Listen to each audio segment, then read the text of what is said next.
देते हैं। इसलिए कभी किसी की मजबूरी पर मत हंसना, कभी अपनी ताकत पर घमंड मत करना और कभी किसी को छोटा मत समझना, क्योंकि समय के दरबार में न दौलत चलती है, न पद, न पहचान।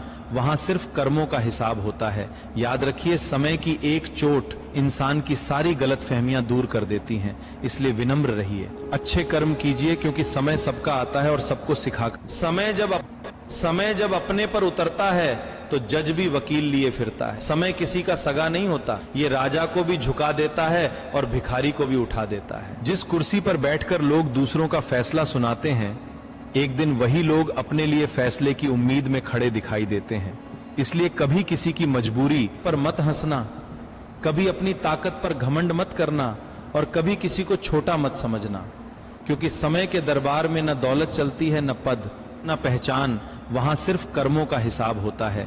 याद रखिए, समय की एक चोट इंसान की सारी गलतफहमियां दूर कर देती हैं। इसलिए विनम्र रहिए, अच्छे कर्म कीजिए, क्योंकि समय सबका आता है और सबको सिखा।